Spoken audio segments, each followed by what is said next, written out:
Bien.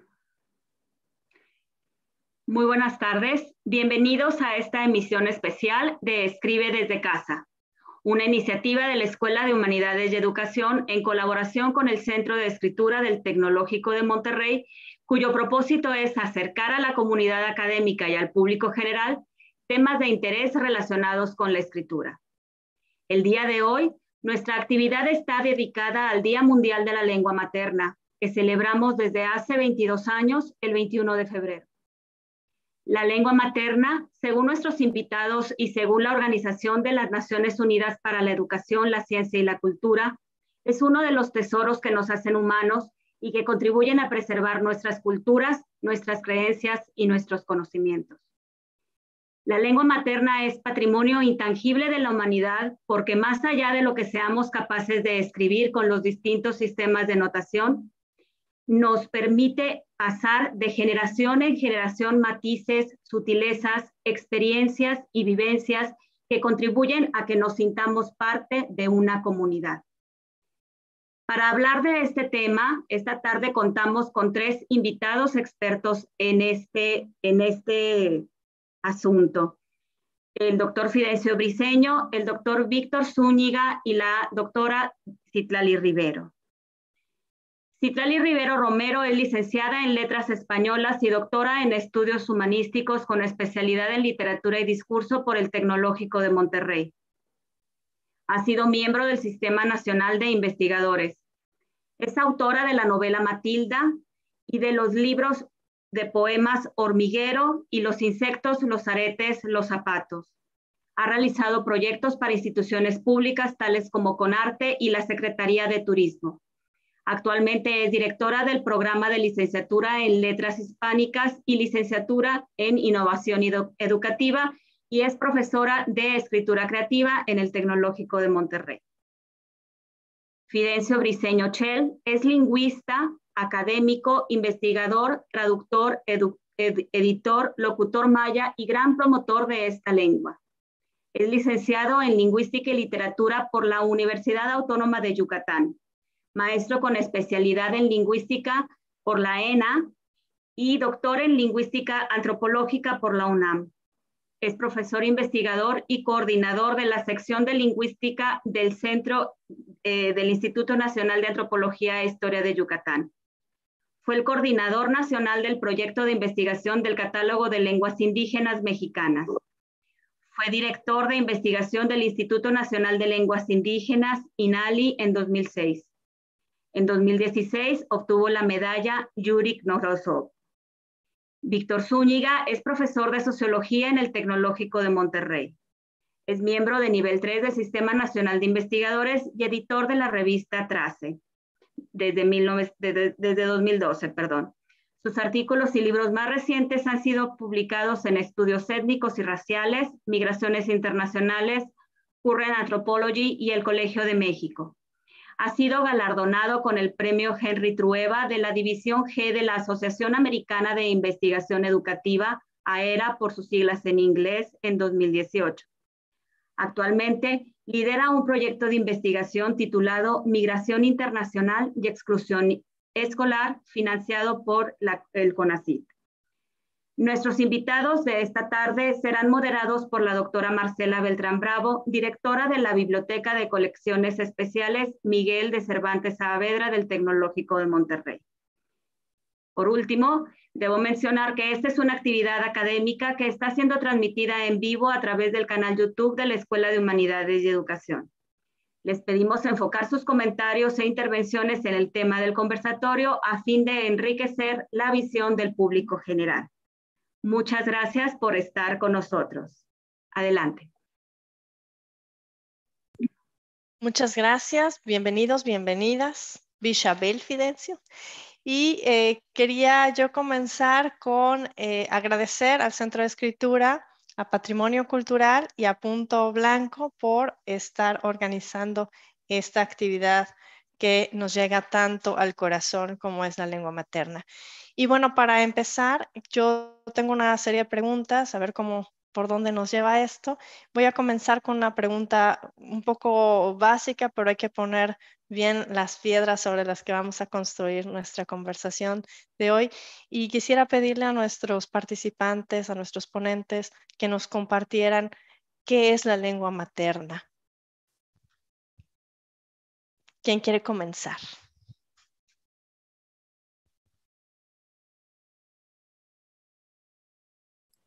Pues bien, si me permiten, gracias. Realmente agradezco estar aquí. Es un honor compartir este espacio. Al compartir el evento en redes sociales, pues hubo comentarios ahí de festejo, celebración y mucho entusiasmo por escuchar a los doctores Víctor Zúñiga y al doctor Fidencio Briceño. La verdad es que para mí es muy placentero estar aquí en compañía también de la doctora Marcela Beltrán. ¿Qué es la lengua materna? Pues la lengua materna es ese vehículo, ese primer vehículo que nos permite tener una relación con el mundo que nos rodea, con las personas que nos rodea y con la cual nos vamos descubriendo a nosotros mismos a partir de esos significados que vamos construyendo conforme vamos escuchando y conociendo la lengua en la comunidad, ¿no? Es un elemento de cohesión que nos permite identificarnos y pertenecer a un grupo y finalmente que nos va a llevar a descubrir pues esa voz personal de cada uno de nosotros, independientemente que se manifieste en expresiones que podríamos llamar artísticas literarias, eventualmente el reconocer cuáles son las palabras que me van construyendo, pues me permite también encontrar esa voz que me manifiesta, insisto, mi visión del mundo y mi relación con las otras personas, ¿no? Quizá por ahí empezaría yo, no sé si algo de mis colegas quiera continuar ahí en esa conversación. Le cedo la palabra a Fidencio.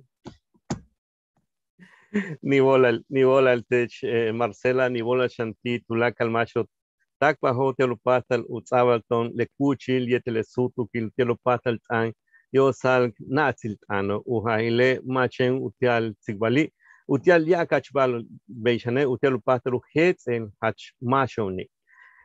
Pues bueno, antes que nada agradecer esta oportunidad de estar aquí con ustedes en este conversatorio, en este tzikbal, como decimos en maya, y bueno, el tzikbal no solamente es platicar, y eso un poco decían en esta corta idea de qué es la lengua materna. Para nosotros, la lengua es lo que nos hace ser personas, ¿no? Y justamente nos lleva hacia, sí, un medio de comunicación, pero también demostrar quiénes somos, ¿no? El mashon, quiénes somos en maya. Y a través del tzikbal lo reflejamos mucho. Tzikbal, que si bien los diccionarios coloniales y colonialistas tradujeron como platicar, conversar y hasta chismear, y ese es el sentido que casi siempre se le da, ¿no? Sin embargo, tzikbal tiene un sentido mucho más amplio en maya, es de hecho filosófico. La raíz tzik es respetar y bal es verbalizar. Así que cuando nosotros hacemos tzikbal, dialogamos, es el ejercicio de la palabra, es el ejercicio del respeto. Yo te respeto en el diálogo, en el intercambio de palabras. Entonces, eso es justamente lo que representa para nosotros los mayas la lengua materna, esa que nos permite decir quiénes somos, mostrar quiénes somos y hacer personas a las otras como nosotros. Bueno, pues primeramente agradecer a la Escuela de Humanidades y Educación esta oportunidad de participar en un evento tan significativo y también al Centro de Escritura, que me da mucho gusto que sea un centro tan activo en el Tecnológico de Monterrey. Para mí es un honor también participar con un experto como Fidencio. Realmente estoy encantado de poder conocerlo y un honor también de compartir con Citlali esta conversación, este conversatorio o decirle al otro con respeto, como dice Fidencio, que estamos aprendiendo de él. Gracias por compartir con nosotros esto. Por otro lado, también quiero decir que estoy muy agradecido por la coordinación que la doctora Beltrán está realizando, porque esto nos permite conversar de una manera enriquecedora y decirles que yo vengo a presentar vengo a compartir con ustedes una narrativa un poco disonante, pero que es complementaria y que yo creo que Fidencio y muchos mexicanos bilingües que hablan maya en sus casas y esta lengua colonial que nos llegó hace 500 años, que le llamamos español o castellano, pues lo va a comprender muy bien. Lo que pasa es que yo soy un amante, yo me emociono mucho estudiando cosas que tienen que ver con la lengua. De hecho, estoy en este momento leyendo un libro de Goody, el profesor Jack Goody, en donde muestra cómo la aparición de la lengua escrita modificó enormemente a las sociedades. Probablemente la invención más importante que los humanos hayamos realizado a lo largo de la historia es la invención de la lengua escrita, y eso nos transformó enormemente. Bueno, y yo soy un aficionado. Soy un aficionado de eso, no un especialista como Fidencio o Citlali. ¿A qué me dedico yo? Pues a estudiar migración, especialmente migración de Estados Unidos a México o de México a Estados Unidos. Tengo pues muchos años en eso, no porque soy muy disciplinado, sino porque estoy viejo. Entonces, más tiempo, pues más años dedicado a estudiar algo así. Como es la migración, y poco a poco, por razones que voy a obviar, me empecé a dedicar al estudio, la investigación de la migración de niños de México a Estados Unidos y de Estados Unidos a México. Normalmente estos niños han sido niños hispanoparlantes que se van a Estados Unidos, o angloparlantes que llegan a México. Un dato que no tienen por qué conocer ustedes, pero es importante para que ustedes aprecien, aquilaten lo significativo de estas investigaciones. Es que en este momento hay 500,000 niños que llegaron de Estados Unidos en México. Y una parte importante de ellos, y ahí empieza la disonancia, hablan el inglés como su primera lengua. Pero no es lengua materna, sin embargo es su primera lengua. Es la lengua escolar que se impone, pero llegan a México hablando, leyendo y escribiendo en inglés. Entonces, es revelador que en un coloquio en el que participé en la Universidad de Nayarit, en donde el peso mayor de las ponencias tenían que ver con la importancia de las lenguas originales de nuestro país. Hubo especialistas lingüistas que dijeron, tenemos otra lengua que defender, que curiosamente es más imperialista que el castellano, pero es la que hablan estos chicos, y no son 10. En este momento, 2020, son 500,000 en las escuelas de todo el país. Menores de edad están en las escuelas. Y luego, cuando pasan, con esto termino, llegan a nuestras escuelas y les niegan el capital lingüístico que adquirieron, por lo que sea, en Estados Unidos. Ellos leen, hablan y escriben en inglés. Y llegan a nuestras escuelas y les dice la maestra de sexto, tienes que leer esto, o ahí te va un dictado. Y las niñas y los niños les dicen, es que no puedo, maestra. Y pues, ¿por qué no puedes? Si ya estás tan grandota, 12, 13 años, ¿cómo que no puedes? Pues es que yo no sé escribir ni leer en español. Hablo español porque mis padres, mi madre y mis hermanos hablamos español en Estados Unidos, en la casa. Pero no lo escribo ni lo leo. ¿Por qué habría que leer? ¿Por qué podría leerlo y escribirlo? Y entonces, pues dicen las maestras, tenemos nosotros historias de estas, N historias, en muchas partes de México, en muchas escuelas de México. Y esto también le pasa a los niños y a las niñas originarios de los pueblos originarios de nuestro país. También les pasa eso. Entonces, Quizás la parte de la narrativa disonante que propongo yo es que sería, seamos defensores de todas las lenguas, de todas. Todas son maternas. No hay una que sea, que sea marciana. Todas son habladas por nuestros padres, nuestros maestros, nuestras maestras, nuestras abuelas, todas. No despojemos a los niños y a las niñas del capital lingüístico, es el capital más maravilloso que tiene un humano.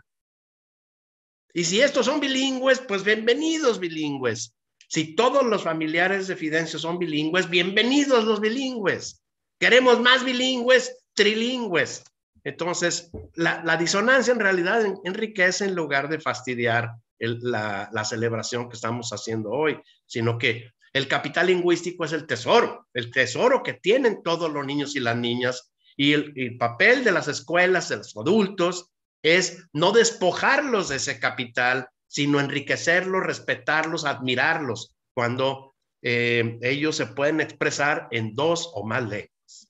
Perdón, Marcela, creo que me largué un poquito.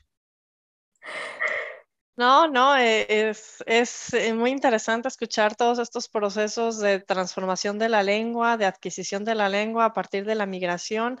Y pues por supuesto que el capital lingüístico de todas las personas es profundamente valioso. Entonces, justamente de eso es de lo que queremos conversar hoy. Yo tengo una serie de preguntas que en realidad no tienen ningún orden, pero pues a partir de lo que vayamos conversando las voy a ir sacando. A mí esto que Víctor has comentado me parece importantísimo porque la lengua materna nos ayuda a entender el mundo, es parte de nuestra cosmovisión, nos da identidad y justamente por eso haber sacado esta cuestión del capital lingüístico me parece muy interesante. Y mi siguiente pregunta casualmente tiene que ver con estos procesos de migración, de transculturación y de transformación de las lenguas. Y pues ya un poquito en este tono, a mí me gustaría que ustedes pudieran compartirnos algunos ejemplos para que nos ilustren un poquito estos procesos, a lo mejor de su propio trabajo, a lo mejor de proyectos en los que han participado previamente. Entonces, pues les escuchamos. ¿Y seguimos al mismo orden?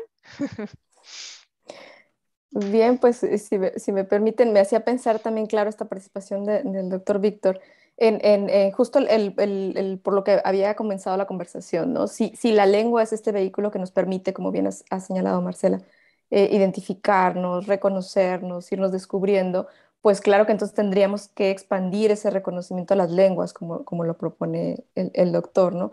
Pienso, por ejemplo, en este sentido de identidad y pertenencia que a veces suceden. A mí, por el contrario, me han tocado más bien, tuve la oportunidad de participar con la doctora Claudia Reyes Trigos en el estudio de quienes regresaban, ¿no? De estos migrantes temporales y qué pasa cuando regresan a sus comunidades en Guanajuato particularmente. Y entonces uno descubre que en estas pequeñas comunidades en donde se habla en principio español, pues empiezan a incorporar algunas otras palabras, ¿no? Como yardas o como farmas, refiriéndose a los lugares a donde suelen ir a trabajar porque al final regresan, pero al mismo tiempo allá se llevan pues tortillas, se llevan chiles, se llevan también jitomate a los lugares a donde conviven. Y en el fondo lo que está sucediendo también es una especie de otra vez reconocimiento de quiénes somos y qué estamos haciendo a partir del vehículo transformador de la palabra y de la lengua, ¿no? Pienso también, y ya con esto cierro esta intervención, en esta ambivalencia que a veces tenemos y que vale la pena discutir el día de hoy, en que de pronto cuando hablamos de lengua materna parece que hay una valorización, ¿no? Valoramos la lengua materna, celebramos la lengua materna, pero creo que es una realidad, y me confirma esta participación del doctor Víctor, que al mismo tiempo pareciera que damos por sentado muchas cosas alrededor de la lengua materna, ¿no? Dado que se habla en casa, o dado que se habla en familia, o dado que sabemos comunicarnos oralmente, asumimos que se entiende o que se conoce conscientemente todas las posibilidades de la lengua. Pasa en el español, incluso en comunidades que solo hablan español, pasa con migrantes que hablan alguna lengua originaria y que de pronto se asume que ya conocen su lengua, o ahora lo veo, ¿no? Con estos hablantes cuya primera lengua es el inglés, y se asume que ya van a saber entonces hablar o leer o escribir en el español porque se habla en casa, ¿no? Y entonces, bueno, quizá tendríamos que empezar a reconocer o hablar de otra manera de lo que implica los procesos del capital lingüístico, como decía, ¿no? No sé. Bien, pues bueno, gracias Marcela por hacer esta pregunta y llevarnos hacia estos otros, o estas otras posibilidades de la lengua, ¿no? Generalmente, y así se asume, ¿no? De que la lengua conecta con una cultura y con un territorio, pero en la realidad habemos muchos que eventualmente quedamos desterritorializados, ¿no? Cuando migramos y entonces a veces permanece la lengua, pero ya sin todo el aparato cultural que, digamos, históricamente tiene y a veces sin, sin un grano de tierra y de ese territorio que nos hace ser, ¿no? Y esto me recuerda mucho lo que yo encuentro cuando trabajo con mayas que nacieron, crecieron, viven y están viviendo su propia y construyendo su propia mayanidad en el Maya Town, ¿no? En la bahía de San Francisco, en donde hay más de 75,000 hablantes de maya, algunos de tercera generación que están hablando maya, están usando los términos, pero ya no tienen el referente cultural ahí, ¿no? Y mucho menos el territorio. Y cuando aquí en este lado del charco se habla de los mayas y se pregunta, ¿no? Tratando de hablar de la identidad, ¿quiénes son los mayas? Y hacen bueno, ni modo, voy a usar la palabra, el checklist, y dicen, bueno, maya, a ver, Marce, vamos checando. Maya es el que habla maya. Es el que vive en un pueblo maya. El que hace milpa. El que duerme en hamaca. El que usa huaraches. Y empieza la lista, ¿no? Entonces, los que ya no estamos en el pueblo, no tenemos nuestra tierra, nuestro ejido, y estamos aquí en Mérida, por ejemplo, o yo viviendo, no sé, muchas partes del mundo, decía, bueno, pues ya no puedo usar los huaraches porque me muero de frío, no tengo tierra para hacer la milpa, la malla la llevo aquí y aquí, pero ¿qué quiere decir eso? Que ya estoy desmayado, que ya no soy un maya. Y entonces ahí empiezan las preguntas, ¿no? Pero cuando tú hablas con los mayas del Maya Town y hablan en maya, defienden su mayanidad, hacen su carnaval maya, hacen su Hanalpichán maya, ¿no? O sea, todo esto que tiene que ver con los rituales y a veces los tienen más vivos y más presentes que nosotros, y decimos, bueno, esa es otra manera de ser maya, ¿no? Y donde sí está la lengua, sí está la cultura, pero de una manera diferente. Eh, Algunos dirían descontextualizada, pero esas son las otras realidades, ¿no? Y comparto mucho lo que decía Víctor, ¿no? Esto es otra manera de ser y de vivir también su lengua materna. Y bueno, ya para cerrar yo les preguntaba, ¿y cuál fue su primera lengua? ¿No? Decían, bueno, hablo maya, hablo inglés, pero no necesitan el español, ¿no? Entonces, son trilingües, pero el español así como cuando si acaso, porque necesitan la maya para hacer comunidad y el inglés para el contexto en el que están en Estados Unidos y el español ya no lo necesitan más que para algunas cuestiones, ¿no? Entonces, es otra manera de vivir y de repensar en estas, bueno, ideologías de lo que representan las lenguas para nosotros, ¿no? No, pues muy interesante, Fidencio, Citlali, muchas gracias por compartir eso. Yo quisiera, yo tenía preparada como reseña, mini reseña, ¿verdad? Que responde a estas preguntas de la doctora Beltrán de 2 trabajos y ahora con la participación de Citlali de Fidencio me vino un tercer trabajo. Voy a tratar de ser muy corto. El primero es el de un drama muy doloroso, que es el de Richard. Tengo que decirlo en inglés porque él se burla en su libro acerca de cómo le decían en la escuela. Esto todo pasa en Los Ángeles, California. Richard Rodriguez, así me decían, y lo escribe de esa forma en su libro que fue muy famoso. ¿Qué pasó con eso? Que los papás originarios de Jalisco, se instalan en Los Ángeles y tienen algo de recursos para inscribir a Richard Rodríguez en la escuela parroquial, es privada católica. Entonces pasa un poco de tiempo y el Richard, pues no hablaba, en el kindergarten no hablaba, pues no hablaba porque no hablaba inglés, punto. Entonces las monjitas, imagínense nomás el peso simbólico de eso. Eso todo está narrado en el libro de Richard Rodríguez, no es que estoy inventándolo yo. Entonces llegan a la casa y le dicen, por favor no le hablen en español, porque no va a poder avanzar en la escuela. Entonces despojan a Richard del capital al que tenía derecho. Y le fue muy bien en la escuela, terminó un programa de doctorado, en efecto, el tal Richard. Nada más que hay varios capítulos de su libro que son un lamento, porque cuando había reuniones con sus abuelos, sus tíos, de Tepatitlán, de Jalostotitlán, de esas regiones de Jalisco, de donde eran, no entendía nada, porque es un castellano especial, el de los Altos de Jalisco. No entendía nada por más cursos que haya llevado de español para poder entrar en contacto. Y muchas de las expresiones de afecto, de amor, de apapacho, me acuerdo muy bien que el término apapacho no lo entendía. Y si alguien no entiende apapacho, pues no entiende el cariño de una madre. Paso a la siguiente, que es un libro de una antropóloga que yo admiro muchísimo, originaria de Arizona, que se llama Norma González. A ella le gusta que le digan Norma González, que el libro se llama I Am My Language. Y esto complementa un poco, Citlali, la expresión que usaste. La lengua sí es un vehículo, pero nunca es solo un vehículo. Es mucho más que eso. Y entonces cuando Norma González, el libro se llama I Am My Language, pero todo el libro ella habla de la doble pertenencia lingüística de los mexicoamericanos, de Tucson en particular, que por un lado están escuchando la música de la abuelita, toda está en castellano, música mexicana de los años 60, y luego por otro tienen que defender en la escuela una disertación. Entonces, I am my two languages sería en este caso. I am my two languages.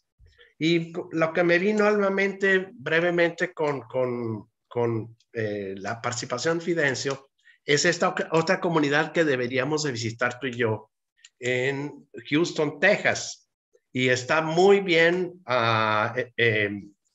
descrita, analizada, las voces de ellos, que son los mayas en Houston, Texas, por esta socióloga amiga mía, Jackie Hagan, en la comunidad maya en Houston. Son guatemaltecos en una buena parte de nacionalidad de origen, pues. Ya son estadounidenses. Y algunos también de la península yucateca mexicana. También tercera generación. Lo interesante ahí es que los ritos funerarios son muy similares a los que hacían sus abuelos y bisabuelos. Y en algún momento yo escribí qué es lo más, qué es lo último de lo último, lo más moderno en Houston. Pues no es la NASA, son los ritos funerarios de los estadounidenses mayas que se asentaron desde los años 80.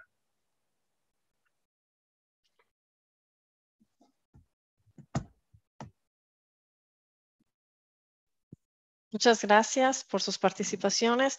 Ahorita tocamos un tema relacionado un poco con políticas lingüísticas, un poquito con la idea del despojo, de la limitación. Y pues no podemos dejar de tocar este tema con respecto a la lengua materna. ¿Cómo se han limitado las prácticas lingüísticas de transmisión, simplemente de hablar? ¿Qué ha pasado con eso? ¿Y cómo hemos encontrado otros caminos para recuperar? Entonces, esa sería mi siguiente pregunta. ¿Qué políticas consideran ustedes que han perjudicado profundamente a la lengua materna y cuáles serían las actividades o las acciones que podemos recordar para tratar de enderezar un poquito el camino. Les escuchamos.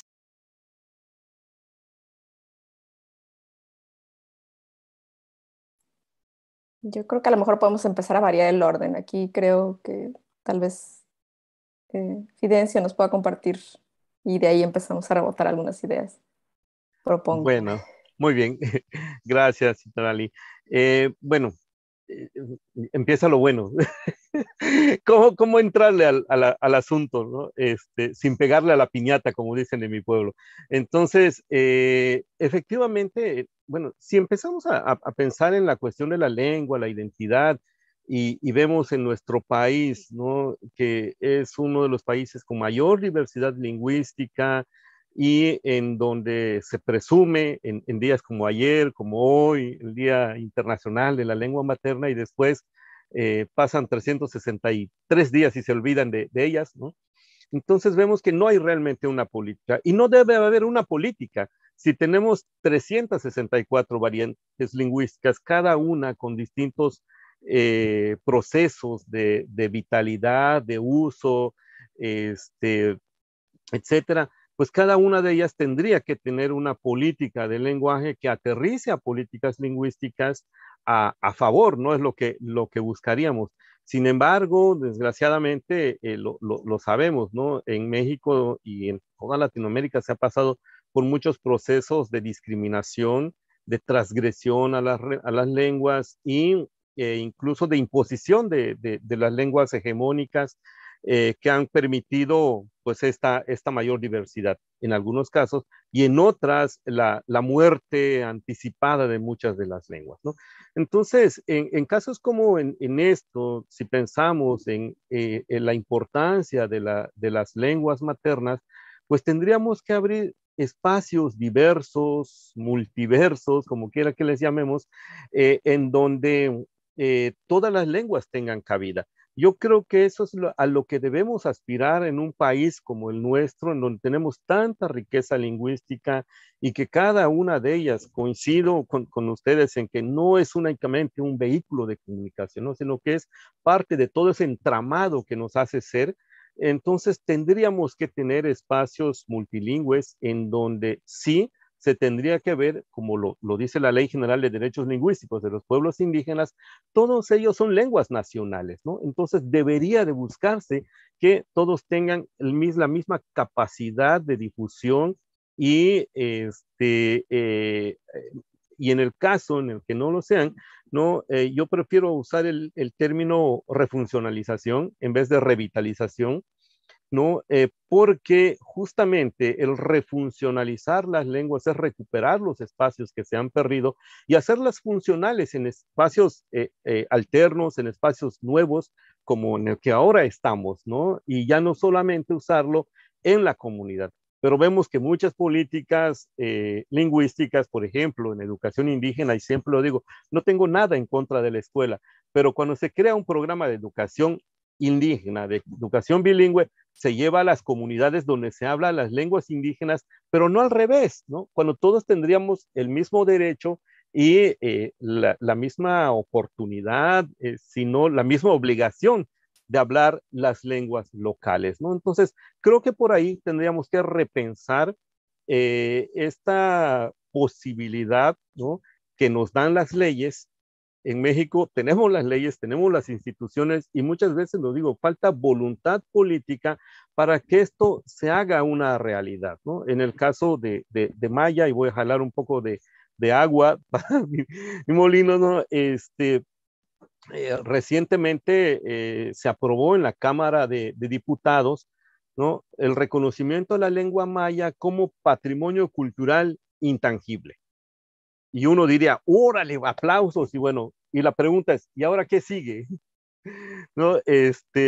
Y bueno, esa es la cuestión. Hay que tener planeación lingüística para poder saber hacia dónde deben ir las lenguas, pero siempre consultando a las comunidades, siempre junto con las comunidades, porque de lo contrario, nuevamente va a ser una imposición, ¿no?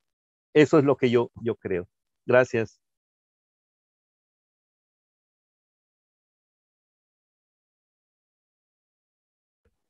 Yo sí voy a sacar la metralleta contra las escuelas, Fidencio, la verdad. Y ojalá que alguna de ustedes lo transmita a autoridades educativas, porque las tradiciones escolares en México no le dan espacio a las lenguas heredadas en el hogar. El sistema escolar mexicano es de dictado y de escribir correctamente según lo que está en la cabeza del maestro de lo que es escribir correctamente. En muchos otros sistemas escolares, estoy pensando en Estados Unidos, en Finlandia, en Japón, en Corea, se le pide a los niños que escriban lo que ellos quieran escribir. Narren con el inventario lingüístico que tienen a la mano. Que hagan historias, no que escriban bien.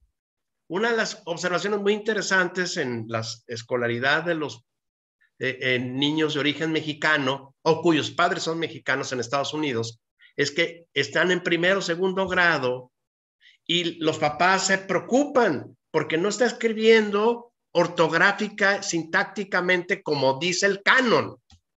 Y la maestra estadounidense le dice, señores, no importa, lo que importa es que se exprese por escrito.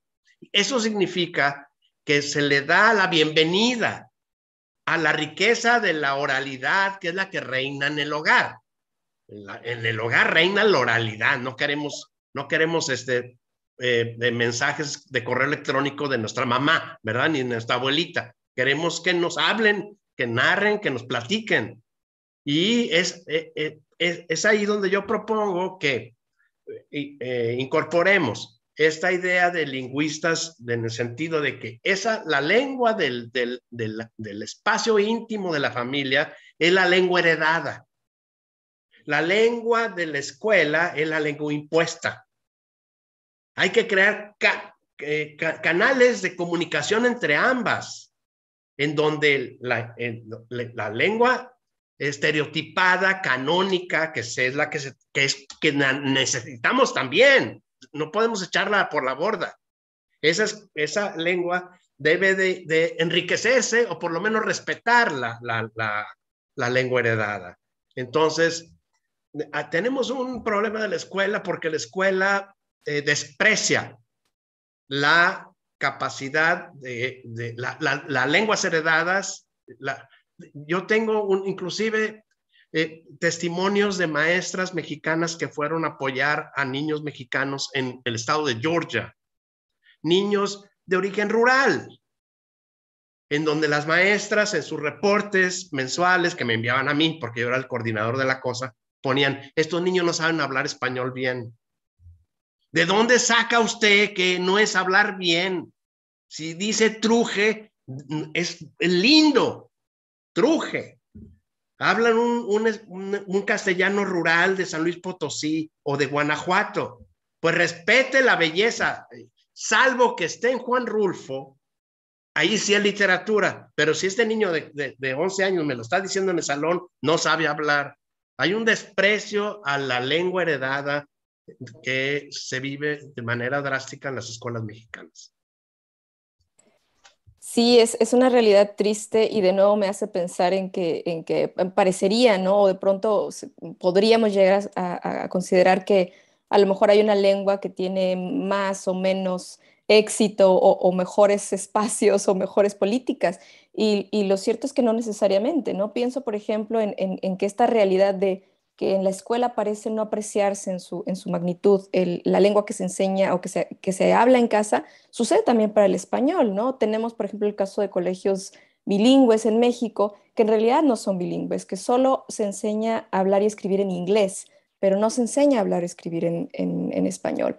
O bien, por ejemplo, en escuelas en donde se utiliza el español, pero como bien lo señala el doctor, pues no se enseña a expresarse en español. De hecho, hay estudios muy interesantes de cómo el porcentaje es abismal en términos de cómo va incluso decreciendo que se utilice la lengua para una expresión cotidiana o donde se narren cosas.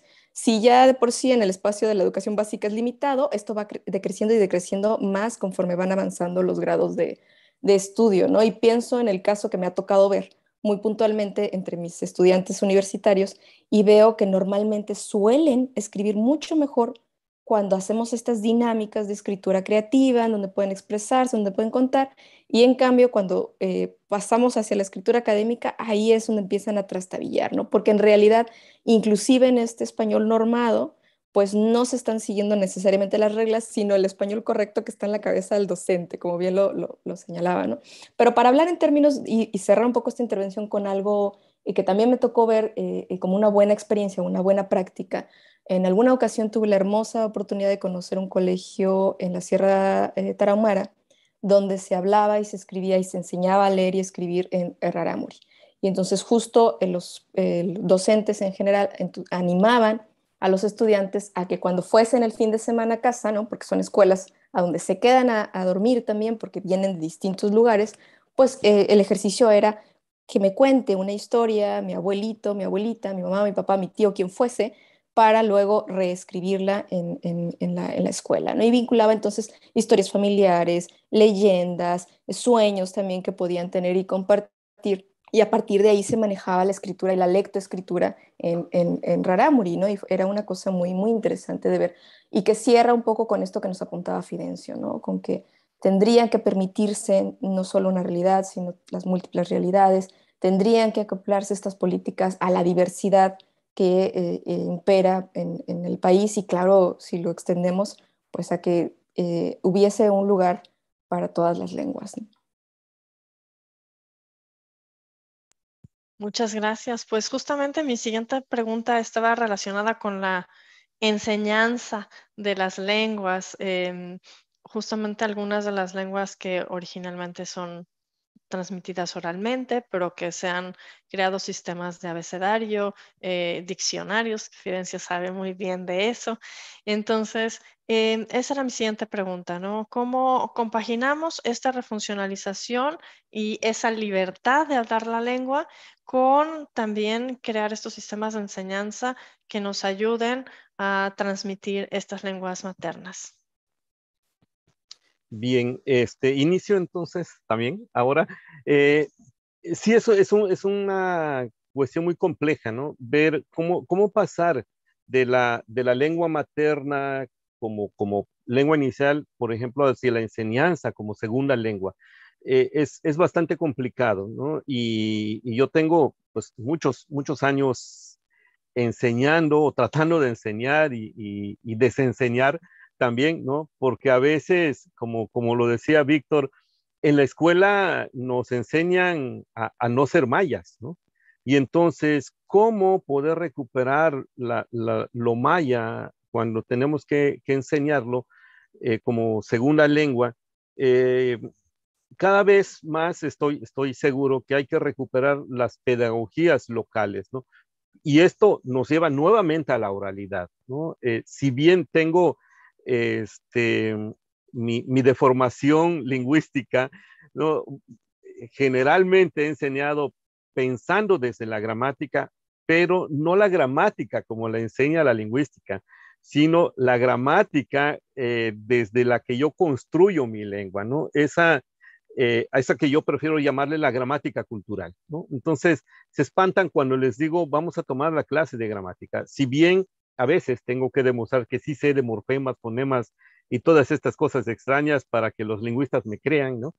Pero prefiero trabajar con lo que he heredado de mi lengua. Entonces, cuando hablamos de la gramática cultural es, por ejemplo, cuando tenemos que enseñar los puntos cardinales, ¿no? Y yo siempre empiezo enseñando Lakin, Chikin, Shaman, Nojol, y cuando ya traducen y los otros se dan cuenta, bueno, pero en su primera traducción, Lakin lo traducen como norte, y entonces cuando se dan cuenta que tienen otro mundo, otra visión de mundo, siempre aludimos al mismo chiste, nosotros los mayas estamos orientados y los otros están norteados, ¿no? Entonces, ¿qué significa eso? Que para nosotros lo más importante es que tenemos al Padre Sol como referente y de ahí arrancamos todo, nuestra mirada, de ahí parten los colores, de ahí parte también la ubicación y si quieres lo trasladas a lo otro, los adverbios. Entonces, no usar esas terminologías también colonialistas, pero sí usar los elementos que nos sirven para hablar desde lo nuestro, ¿no? Y cuando hablamos de colores y siempre nos dicen, ¿por qué solo tienen 5 colores?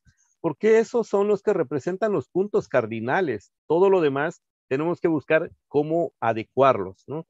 Y bueno, esta recuperación de las epistemologías propias es muy complicado cuando desde la escuela te enseñan pedagogías otras que no tienen la mirada nuestra, ¿no? Entonces, y luego también chocamos con esto que los primeros, bueno, ¿cómo decirlo sin que suene? Los primeros imperialistas que llegaron aquí, los españoles, dijeron que la pobre lengua maya no tiene verbo ser. La pobre lengua maya no tiene artículo, ¿no? Entonces, desde siempre, desde que me acuerdo, yo siempre he dicho, bueno, el pobre español es el que no tiene otros elementos y la maya no necesita de eso, ¿no? No tenemos un verbo ser, porque no lo necesitamos, pero sí tenemos una raíz verbal que es an, que es ser, estar, haber, tener que. Y entonces eso complica también procesos de traducción, por ejemplo, en donde si yo digo Yanen, no sabes si soy, estoy o ¿cómo sería con haber? Abo, diría mi sobrina, ¿no? Entonces, el pobre español no tiene cómo traducir eso, que para nosotros en maya tiene sentido, ¿no? Entonces, eso nos tendría que llevar hacia modelos de enseñanza diferentes y diferenciados, ¿no? Y no pensar siempre en que necesita traducción, ¿no? Porque cada vez que pensamos que hay que traducirlo, entonces nos va a llevar hacia la lengua hegemónica, la impuesta, y nos olvidamos nuevamente de lo nuestro. Entonces, son de los retos que tenemos y que me parece que, obviamente, como decía Víctor, la escuela está cerrada a esto. Hay que crear otros espacios, ¿no? Y es donde creo que podemos recuperar esto y darle precisamente los espacios necesarios a las lenguas maternas, con su modelo de pensamiento, con su modelo de enseñanza, con su modelo de ser y de estar en el mundo, ¿no? Claro, total acuerdo la verdad es que respeto mucho la coherencia, ¿no? Pienso en esto de que a veces hay que permitirse no traducir y entonces me hace recordar enseguida que hace un momento utilizó checklist, ¿no? Entonces, bueno, eso habla también de una coherencia y de un aprecio por las lenguas, como lo estamos hablando aquí. La pregunta creo que también se parece a estas que nos comparten en el chat, ¿no? De estos a lo mejor caminos o consejos o qué pasa entonces con la oralidad. Y yo estoy de acuerdo, a mí me gusta hablar de una gramática desde la experiencia y creo que va en función de justo esto que comentaba Fidencio. Cuando uno se permite escribir y recuperar esa oralidad, o incluso ahora que tenemos herramientas tecnológicas que nos permitan dictar nuestro pensamiento, eso nos permite entonces llegar primero a lo que queremos compartir, cuál es el mensaje, cuál es la idea y luego entonces la puedo retomar y recuperar y trabajar, ¿no? Yo, por ejemplo, en clase siempre los invito a pensar que escribir es reescribir, ¿no? Y necesito regresar a esa primera versión en donde está plagada la oralidad, en donde está plagada algunas palabras, por ejemplo, que se me ocurrieron, ese truje, ese chafo, ese simplón, yo qué sé, ¿no? Lo que se me ocurra en ese instante y retrabajo en función de mi objetivo, de mi público, y ahí viene entonces el concepto de adecuación. Pero creo que podríamos recuperar esa oralidad y ese valor para esas versiones y a partir de ahí incluso empezar a trabajar en la conciencia. ¿Por qué estoy diciendo esto primero y esto después? ¿Por qué estoy utilizando este determinado conector? ¿No? ¿Qué tipo de relación estoy estableciendo allí? ¿Hay una relación de causa-efecto? ¿Hay una relación temporal? ¿Hay una relación afectiva inclusive? Y entonces voy cobrando conciencia de la manera en la que estoy empleando las palabras, en la manera en la que empleo la lengua para hablar de esto que quiero hablar, ¿no? Y a partir de esa conciencia entonces se puede, creo yo, espero no ser demasiado optimista, a ver qué dice el doctor Víctor, conciliar un poco esos mundos, ¿no? Y recuperar, valorar, pero también aprender a adecuar en qué momento es válido, por ejemplo, hablar de checklist aunque esté hablando en un conversatorio sobre lengua materna y de pronto mi tarea incluso sea hablar del maya, como en este caso particular, ¿no? No sé si esto les hace sentido, quizá.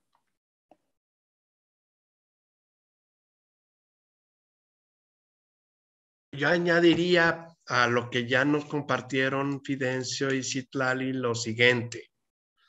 En muchas ocasiones he afirmado, siempre en comunicación oral, nunca lo he escrito para argumentarlo bien.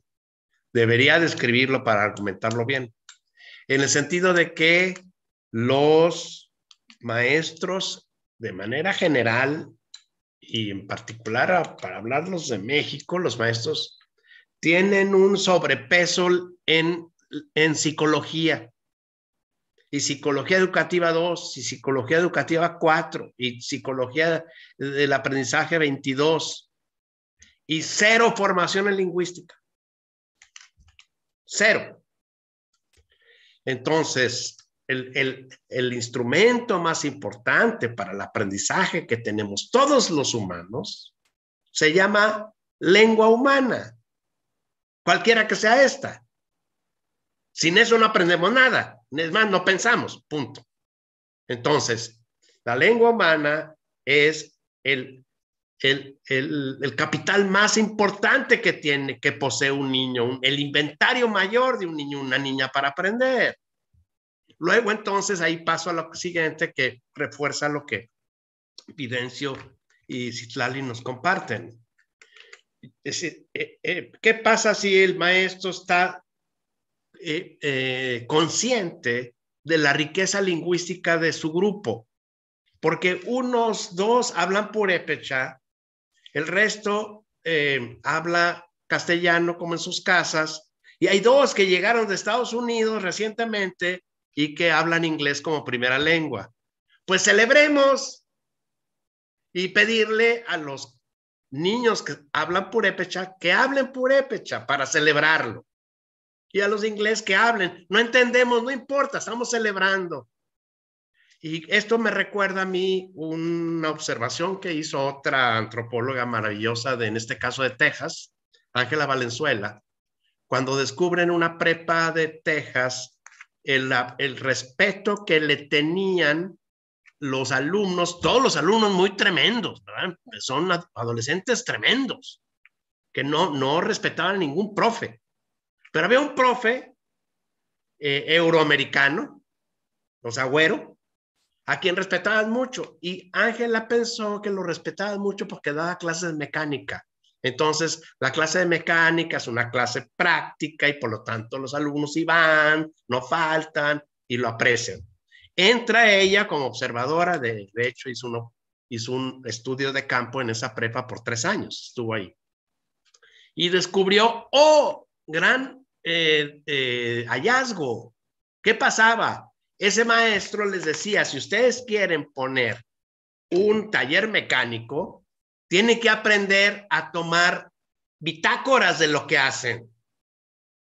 Un buen mecánico no es un mecánico chilero, lleva una bitácora de lo que va haciendo. Y para eso necesitan escribir.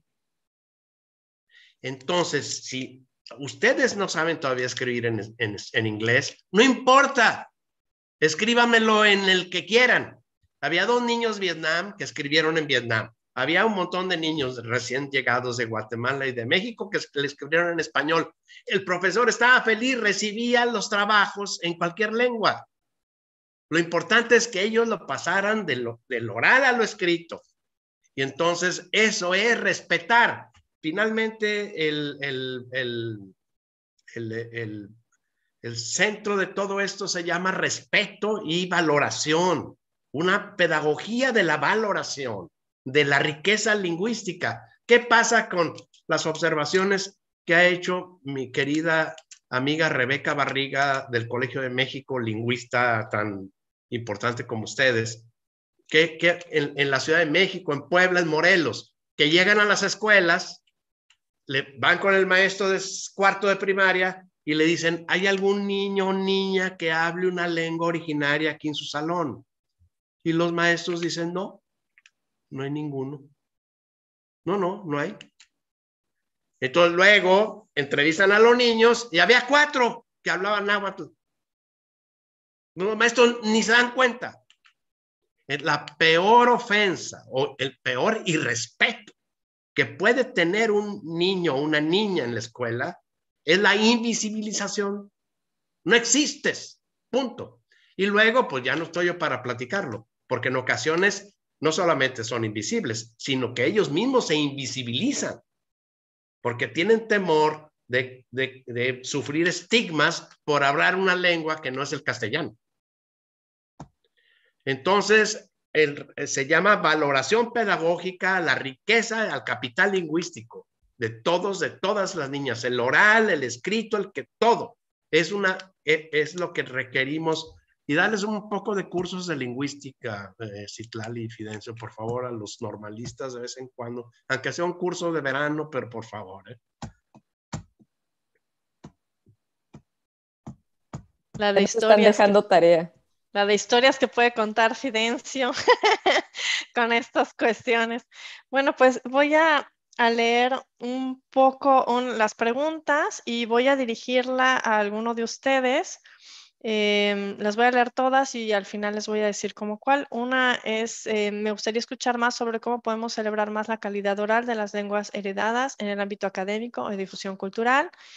Otra es cómo enseñar entonces una lengua materna. Por ejemplo, recomendaciones para profesores. Escribimos como hablamos. Por ejemplo, pregunta que nos hicimos aquí en CDJ y preguntamos a las personas. Y nada más comentarles que Fidencio nos está compartiendo aquí en el chat algo hermoso sobre la lengua, el Día de las Lenguas Maternas, una belleza de material que al ratito lo pondremos también, yo creo, en el YouTube para que lo vean. Entonces, quiero dirigir pues a Fidencio cómo podemos fortalecer la lengua materna, Fidencio. Uy, es muy complicado, pero yo creo que se puede, ¿no? Siempre he sido muy optimista y muchas veces me gusta ir a la aplicación, ¿no? Y por eso a veces huyo de lo formal y me voy a campo, ¿no? Yo soy lingüista de a pie, yo soy lingüista de campo y me gusta trabajar en las comunidades, ¿no? Entonces, una de las maneras de recuperar y de enseñar, de fortalecer, ha sido precisamente desde la oralidad, aunque obviamente por deformación acabamos haciendo materiales y generalmente escritos. Ahora es cuando se nos está dando la oportunidad de que esa forma oralizada pueda pasar a otros recipientes, ¿no? Como la internet, las redes sociales, y en donde entonces pueden oírlo con con la manera natural de expresarse, ¿no? Entonces, si bien parte de la recuperación, de la enseñanza, del fortalecimiento, se ha dado a través al menos en la península de Yucatán, se ha trabajado mucho desde la escuela, ¿no? Yo creo que eso no ha funcionado.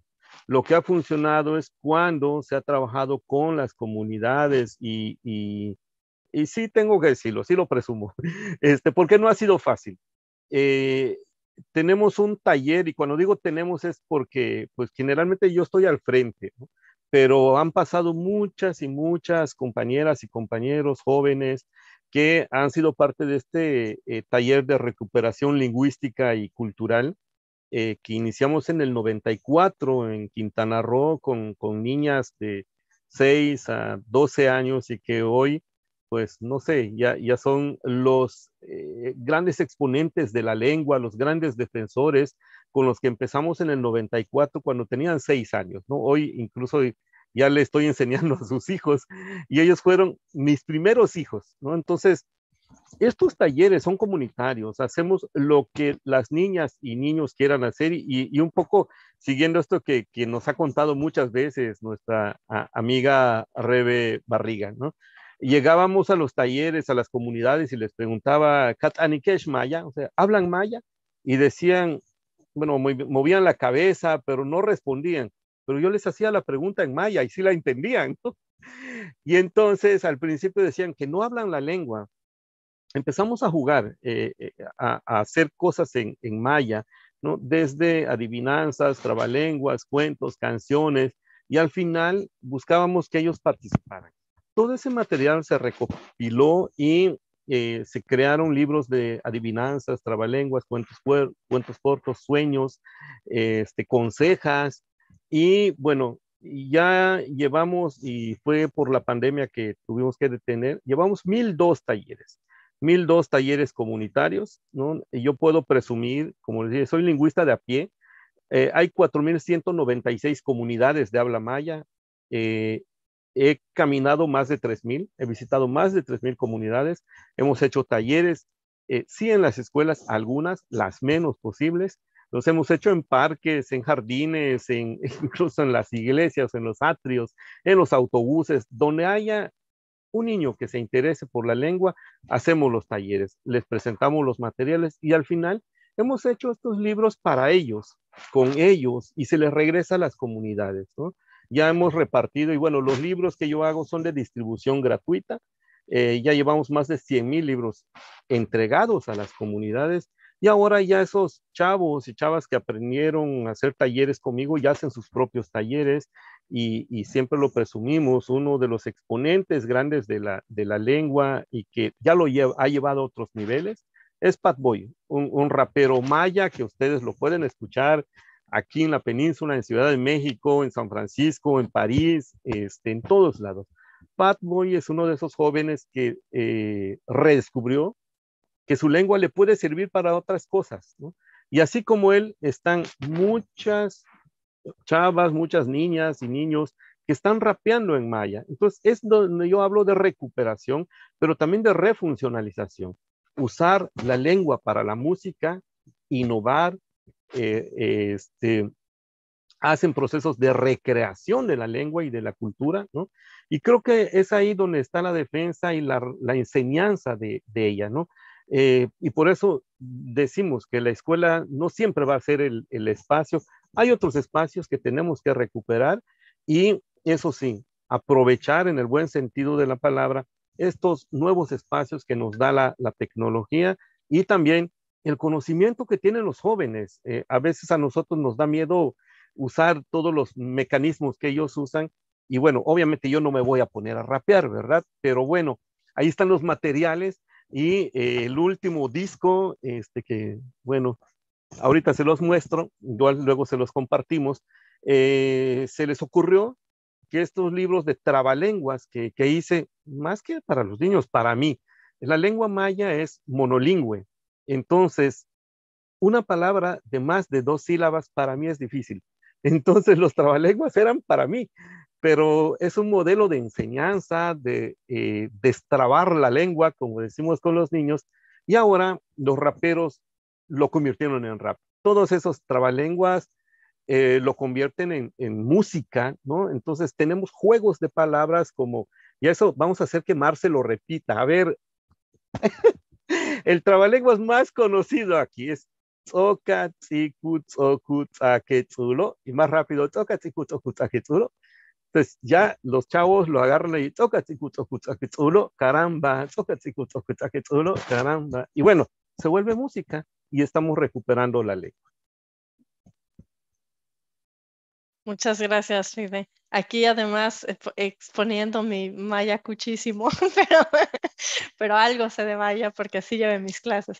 Pues yo les quiero agradecer muchísimo esta conversación tan enriquecedora, tan completa y estas reflexiones que van desde qué es la lengua materna, desde cómo nos afecta, cómo nos impacta, cómo vamos continuándola, qué obstáculos encontramos y pues Dios Botic Tech, muchas gracias y paso los micrófonos a la maestra Roberta. Pues me encantó escucharlo, siempre es un placer. Bueno, Víctor fue profesor mío en la maestría, siempre es un placer escucharlo. Igual trabajar con Citlali es un honor. Y bueno, conocer a Fidencio es un honor todavía más grande, es un privilegio escucharte y pues es saber que tus palabras, que muchas veces he leído, pues tienen una cara. Eso es maravilloso. Entonces, pues me encantó esta sesión y bueno, debo cerrar y agradecer que bueno, esta charla fue posible gracias a las iniciativas Patrimonio Cultural Punto Blanco y el Centro de Escritura del Tecnológico de Monterrey. Junto de la mano con Pasión por la Lectura y con la Cátedra Alfonso Reyes, formamos un área estratégica que se llama Patrimonio Cultural y Capital Simbólico. Para nosotros es un honor contar con ustedes y bueno, a nombre de la Escuela de Humanidades y Educación, agradezco a todos los participantes su asistencia esta tarde y los invito a visitar nuestra página de eventos porque, bueno, tenemos una agenda muy nutrida y que seguramente será de interés para ustedes, para sus familiares y para sus amigos. Pues muy buenas tardes y nos vemos.